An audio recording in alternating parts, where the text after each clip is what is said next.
Hello friends, welcome back to my YouTube channel Baijnath coaching classes. तो आज से एक और नया टॉपिक यहाँ पर चल रहा है क्लास 12 का, वो है समाकलन। ठीक है, चैप्टर 7। तो समाकलन क्या होता है, इस चीज के बारे में समझते हैं थोड़ा सा। किसी फलन के अवकलन की प्रतिलोम विधि को हम उस फलन का क्या कहते हैं, समाकलन कहते हैं। जैसे अवकलन में हमने पढ़ा था, ठीक है, कोई फंक्शन दिया था, उसका हम क्या करते थे, अवकल गुणांक ज्ञात करते थे। ठीक है, जैसे साइन एक्स का क्या आता था, कॉस एक्स आता था, कॉस एक्स का माइनस साइन एक्स, उसको हम क्या बोलते हैं, अवकल गुणांक बोलते हैं। ऐसे ही जब समाकलन कहते हैं तो समाकलन क्या है, अवकलन की प्रतिलोम विधि, यानी कि उसमें अवकल गुणांक हम ज्ञात करते थे। इसमें क्या होगा, हमको अवकल गुणांक दिया होगा और हम क्या करेंगे, उससे फंक्शन को ज्ञात करेंगे। ठीक है, तो ये क्या है, अवकलन में दिए हुए फलन का क्या कहते हैं, अवकल गुणांक ज्ञात किया जाता है। जबकि समाकलन में क्या करेंगे, उन फलनों को ज्ञात करेंगे जिसका अवकल गुणांक क्या होगा, हमको दिया होगा। जैसे फॉर एग्जांपल हमने मान लिया यहाँ पर को साइन एक्स का अगर हम डिफरेंशिएशन करते हैं तो क्या आता है, कॉस एक्स आता है ना, क्या है, कॉस एक्स। तो देखो यहाँ पर को क्या है, कॉस एक्स जो है साइन एक्स का अवकल गुणांक है। तो समाकलन में क्या करेंगे, इसकी प्रतिलोम विधि, यानी कि इस चीज से हम इस चीज को हम ज्ञात करेंगे। आई बात समझ में? कहने का मतलब यह है कि जब हम क्या करेंगे, इस cos x को जो ये दे रखा है, ये क्या होगा, अवकल गुणांक होगा। हमारे पास क्या दिया होगा, अवकल गुणांक दिया होगा। समाकलन का ये साइन होता है, ये आ जाएगा cos x।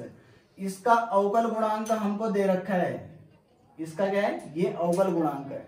तो इसको अगर हम सॉल्व करेंगे तो क्या आ जाएगा, ये आ जाएगा साइन x। ठीक है, cos x का जो इंटीग्रेशन आएगा वो कितना आएगा, sin x, यानी कि जो समाकलन आएगा वो कितना आएगा, sin x। कहने का मतलब ये है कि sin x का जो डिफरेंशिएशन किया हमने, जो अवकल गुणांक निकाला वो कितना है, cos x। अब यहाँ पर को क्या करेंगे, हम अवकल गुणांक से फंक्शन ज्ञात करेंगे। ठीक है, इसमें क्या किया, फंक्शन से अवकल गुणांक ज्ञात किया। अब इंटीग्रेशन में क्या होता है, इसका अपोजिट होता है, अवकल गुणांक हमको दिया होगा और हमें चेक करना होगा कि वो किसका अवकलन आता है। तो देखो ये जो साइन एक्स है, ये किसका अवकलन आता है, कॉस एक्स का अवकलन, सॉरी कॉस एक्स का समाकलन आता है। आई बात समझ में? या फिर क्या कह सकते हैं, देखो सिंपल तरीके में अगर हमने समझना है तो क्या समझना है, अवकलन में हम अवकल गुणांक ज्ञात करते हैं। ठीक है, समाकलन में क्या करेंगे, अवकल गुणांक से फंक्शन ज्ञात करेंगे। यानी कि इसमें हमको फंक्शन दे रखा है तो ये इसका अवकलन हो गया। समाकलन में क्या होगा, अवकलन हमको दे रखा है, हमें क्या करना होगा, फंक्शन ज्ञात करना होगा। यानी कि ये जो cos x है, किसका अवकलन होता है, sin x का अवकलन होता है। आई बात समझ में?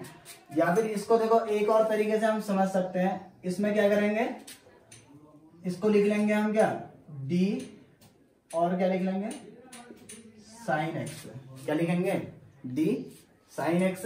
ठीक है, और ये क्या आ जाएगा, इस dx को इस साइड भेज दिया तो ये आ गया cos x और dx। ठीक है, अब क्या करेंगे, दोनों तरफ ले लेंगे इसमें इंटीग्रेशन साइन। क्या ले लेंगे, दोनों तरफ इंटीग्रेशन साइन। तो जब हम क्या करते हैं, ये जो d sin x है, इसका इंटीग्रेशन करते हैं तो ये आ जाता है sin x, और ये क्या आ जाएगा, इसको ऐसे ही लिखेंगे cos x dx। कहने का मतलब क्या है, cos x का जब हमने x के सापेक्ष क्या क्या समाकलन किया तो ये कितना आया, sin x आया। आई बात समझ में? देखो यहाँ पर वो लिखा भी है, समाकलन की परिभाषा से क्या है, जो fx आया, ये जो fx है, ये क्या है, फलन fx का समाकलन होगा। ये जो fx होगा ये क्या आएगा, इस fx का क्या होगा, समाकलन। यहाँ पर को भी यही आया ना, कि यानी कि इस cos x का जब हमने समाकलन किया तो क्या आया, ये यही तो आया। ठीक है, तो इसका मतलब ये क्या है, इसका समाकलन है। ठीक है, ये sin x इसका समाकलन है और ये cos x इस sin x का क्या है, अवकलन है। यही तो हुआ ना, sin x का हमने क्या किया, अवकलन किया, डिफरेंशिएशन किया तो क्या आया, cos x आता है, ये हमको पता है। ठीक है, ऐसे ही अगर हम क्या करेंगे, cos x का, ठीक है, cos x का समाकलन करेंगे तो क्या आएगा, sin x आएगा। तो समझना क्या है, अवकलन में हम अवकल गुणांक ज्ञात करेंगे और समाकलन में क्या होगा, अवकल गुणांक दिया होगा, हम उस फंक्शन को ढूंढेंगे कि वो किसका अवकलन था करके। आई बात समझ में? तो जैसे sin x का cos x डिफरेंशिएशन आया, तो अब हमें इसमें क्या करना है, ये जो cos x है दे रखा है, इसका मतलब क्या है, ये अवकलज हमको दे रखा है, अवकल गुणांक दे रखा है। हमें चेक करना है कि ये किसका अवकलन था करके। तो ये cos x किसका अवकलन होता है, sin x, बस उसको लिख देना हमें। आई बात समझ में? तो क्या है देखो एफ एक्स दिया होगा और एफ एक्स ये कैपिटल एफ एक्स हमको निकालना होगा, यानी कि ये तो हमको दिया होगा इसमें, ठीक है, ये दे रखा है ना, ये दे रखा है और हमें निकालना है कैपिटल एक्स, यानी कि इसका जो ये यानी कि किसका अवकलन था उस चीज को हमें निकालना होगा। अवकलन दिया होगा और हमें क्या ढूंढना होगा, उस फंक्शन को ढूंढना होगा जिसका ये अवकलन होगा, ठीक है। तो हम क्या लिखते हैं इसको, देखो integration of F X D X equal to F X, यानी कि इसका अगर हम इंटीग्रेशन करेंगे तो हमारे पास क्या मिलेगा, ये एफ एक्स मिलेगा, ठीक है। जहां एफ एक्स को क्या कहेंगे, इस वाले एफ एक्स को इस एफ एक्स का एक्स के सापेक्ष अवकलन करेंगे। देखो इसको क्या कहा हमने, इस एफ एक्स का एक्स के सापेक्ष समाकलन, सॉरी अवकलन नहीं, क्या कहेंगे समाकलन। जैसे इसमें कहते हैं ना एफ एक्स का एक्स के सापेक्ष अवकलन, ये हुआ इसका मतलब, और इसका मतलब क्या होता है एफ एक्स का एक्स के सापेक्ष समाकलन, ठीक है। यहां तक आया समझ में।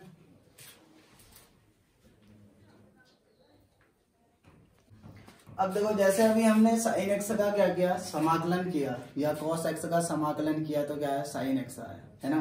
तो इसका मतलब क्या है कि ये देखो हमने क्या किया, यहाँ पर को साइन एक्स का डिफरेंशिएशन किया तो क्या है, कॉस एक्स आता है ना। साइन एक्स का डिफरेंशिएशन करते हैं तो कॉस एक्स, इसी कॉस एक्स का अगर हम इंटीग्रेशन करते हैं तो क्या आता है, साइन एक्स आता है। यानी कि अगर हम कॉस एक्स का एक्स के रिस्पेक्ट में इंटीग्रेशन करते हैं तो क्या आता है, साइन एक्स आता है ना। यानी कि ये चीज क्या होता है, इसका यानी कि ये प्रति अवकलज है ना हमारे पास, सॉरी ये क्या है, अवकलज है, क्या है, अवकलज। तो ये चीज किसका अवकलन आया वो हमको ढूंढना होता है, तो क्या है, साइन एक्स का ये क्या होता है, अवकलन होता है। तो समाकलन को हम क्या कहते हैं, प्रति अवकलज भी कहते हैं, ठीक है। क्या कहते हैं, प्रति अवकलज। यानी कि इसका अवकलन करके ये आया तो मतलब ये क्या है, ये इसका प्रति अवकलज है। आई बात समझ में। अब देखो एक तो साइन एक्स का अगर हम डिफरेंशिएशन करें तब कोस एक्स आ सकता है, और इसी से हमारे पास ये चीज आया जब हमने इंटीग्रेशन किया तो आया ना। ऐसे ही अगर हम क्या करें, एक कांस्टेंट ले लें साइन एक्स के साथ सी, ठीक है, किसी साइन एक्स के साथ क्या ले लिया हमने, सी ले लिया, एक कांस्टेंट ले लिया। तो इसका भी अगर हम क्या करते हैं, अवकलन करते हैं तो वो अवकलन भी कितना आ जाता है, cos x ही तो आएगा, उस कंडीशन पे भी आएगा ना। तो इसका मतलब क्या है कि ऐसा क्या है, क्योंकि कांस्टेंट का अगर हम अवकलन करते हैं तो क्या आता है, जीरो आ जाता है। तो cos x प्लस जीरो यानी कि cos x आएगा। अब देखो इसी चीज को अगर हम समाकलन के रूप में लिखेंगे तो क्या आ जाएगा फिर ये, ठीक है। इसका अगर हम समाकलन करेंगे तो यही तो आएगा ना, इसका अवकल गुणांक ये आया हमारे पास, आया कि नहीं, यानी कि इसका डिफरेंशिएशन किया तो ये आया। अब इसका मतलब क्या हुआ कि ये चीज इसका समाकलन है ना। ये फंक्शन क्या है, यानी कि इस फंक्शन का अगर हम समाकलन करेंगे तो यही चीज तो आएगा। तो इसको हम क्या लिखेंगे फिर, अगर cos x का अगर हम x के सापेक्ष में समाकलन करते हैं तो ये चीज हमको क्या मिल सकता है, sin x प्लस सी, ऐसा भी तो मिल सकता है, मिलेगा कि नहीं। जहां पर को c क्या होगा, कोई स्वेच्छ अचर होगा, इसके मतलब 100 लिखो, 1000 लिखो, 1 करोड़ लिखो, कुछ भी लिख सकते हो। आना तो इसका क्या है, डिफरेंशिएशन जीरो ही है ना। तो यानी कि क्या है, cos x का हमने क्या किया, जब इंटीग्रेशन किया, क्या किया, इंटीग्रेशन, यानी कि ये cos x जो है इस फंक्शन का क्या है, अवकलन है। यही तो है ना समाकलन में, मैंने यही तो बताया कि जो समाकलन होता है वो क्या होता है, अवकलन में हम अवकल गुणांक ढूंढते हैं, समाकलन में हमको अवकल गुणांक दिया रहता है, हमें देखना होता है कि वो किस फंक्शन का अवकलन है। तो ये cos x किसका अवकलन है, इसी का तो अवकलन है, आया नहीं आया। तो देखो हम क्या लिख सकते हैं कि जब हमने sin x का डिफरेंशिएशन किया तब भी cos x आया, sin x प्लस c का डिफरेंशिएशन किया तब भी यही आया, आया कि नहीं। अब यहां पर को देखो cos x का अगर तुमने क्या किया, इंटीग्रेशन किया तो sin x आया, और यहां से भी क्या है, sin x प्लस c आया, आया कि नहीं आया। तो इसका मतलब क्या होता है, जो समाकलन आया वो अद्वितीय नहीं होता है एक चीज का।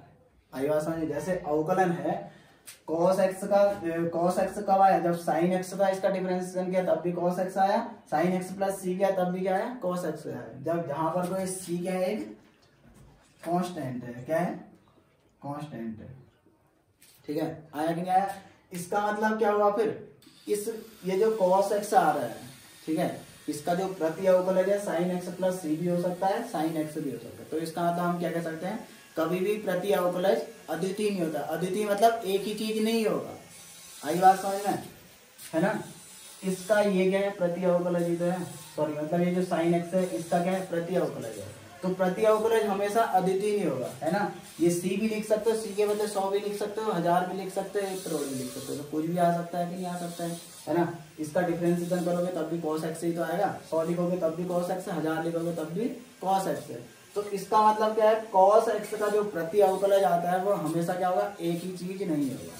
आई बात समझ में। साइन एक्स प्लस सी भी हो सकता है, 1000 लिखोगे तो साइन एक्स प्लस 1000 भी आ सकता है, ठीक है। तो जहां पर को तब हम क्या लेते हैं, कभी भी हम इंटीग्रेशन करेंगे तो क्या करेंगे, इसके साथ एक कांस्टेंट ले लेंगे, क्योंकि ये क्या होता है, अनिश्चित समाकलन होता है। अनिश्चित तो है ना संख्या, सी के बदले कुछ भी ले सकते हो तुम, ठीक है। तो ये क्या है, अनिश्चित समाकलन है, तो सी क्या होता है यहाँ पर को कांस्टेंट होता है, ठीक है, जिसे हम क्या बोलते हैं, समाकलन नियतांक कहते हैं। क्या करते हैं, समाकलन नियतांक। तो किसी भी संख्या का अगर हम इंटीग्रेशन करेंगे तो हमेशा उसके साथ क्या जोड़ेंगे, कांस्टेंट जोड़ेंगे। ये कब की बात होती है, जब अनिश्चित समाकलन, अनिश्चित मतलब इसमें हमको लिमिट नहीं दे रखी है कि हमें इस लिमिट से इस लिमिट तक करना है करके, ठीक है। जैसे 0 से 5 तक का करना होता है तो हम उसमें लिमिट लगाते हैं, उसमें कांस्टेंट नहीं लगता है। अब इसमें हमको लिमिट दे रखी है क्या, नहीं दे रखी है ना। तो cos x का देखो यहाँ पर को क्या आया, हमने इंटीग्रेशन किया तो साइन एक्स भी आ रहा है और इससे साइन एक्स प्लस डी भी आ रहा है, इसके तरीके से आ रहा है कि नहीं आ रहा है। तो क्या इसका एक ही समाकलन आया क्या, नहीं आया ना, 2 आ रहे हैं कि नहीं आ रहे हैं। अगर कुछ और लिखेंगे तो जैसे इसके बदले 100 लिखा होता तो 100 आता है, यहाँ पर को 1000 लिखा होता तो 1000 आता है। तो अलग अलग चीजें आ रही है कि नहीं आ रही, इसका मतलब अद्वितीय नहीं होता है कभी भी समाकलन, ठीक है, अलग अलग आता है। तो इसलिए हमने क्या किया, उसको एक फिक्स कांस्टेंट मान लिया, अपनी तरफ से मान लिया एक संख्या को, ठीक है, कि सी के बदले ये संख्या होगी तो ये आएगा करके। आई बात समझ में इतनी, ठीक है। तो ये जो सी होता है इसको हम क्या बोलते हैं, समाकलन नियतांक बोलते हैं। अब जैसे इसके बदले कोई दूसरी संख्या ले लेते हैं, दूसरी चीज ले लेते हैं यहाँ पर को e की पावर x, इसका अगर हम डिफरेंशिएशन करते हैं तो e की पावर x ही तो आता है।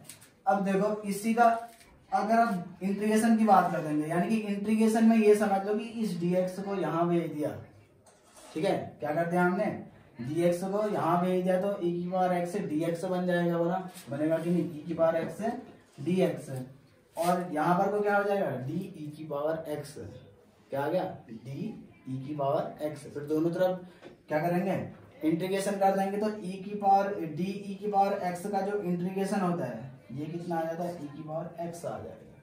या फिर ये समझ लो कि हम दोनों तरफ अगर इंटीग्रेशन साइन ले लेंगे तो यहाँ d हट जाएगा, समझ सकते हो, ठीक है। इसको यहाँ पे दिया तो e की पावर x से dx हो जाएगा, इंटीग्रेशन साइन आ जाएगा, यहाँ इंटीग्रेशन लेंगे तो ये d हट जाएगा। आई बात समझ में। तो e की पावर x का जो डिफरेंट इंटीग्रेशन आया ये क्या है, e की पावर x आ गया। इसके अकॉर्डिंग अगर तुम यहीं पर को क्या ले लेते हो, e की पावर x के साथ क्या ले लेते हो, c ले लेते हो, तो इस कंडीशन पे भी तो इसका जो डिफरेंशिएशन आएगा वो e की पावर x ही तो आएगा, क्योंकि c का क्या आ जाएगा 0। तो यहाँ से हम एक चीज और लिख सकते हैं कि e की पावर x से dx का अगर हम इंटीग्रेशन करेंगे तो क्या आएगा, e की पावर x प्लस सी, जहाँ पर c क्या है, कोई स्वेच्छाचार है, अपने मन का मतलब। आई बात समझ में।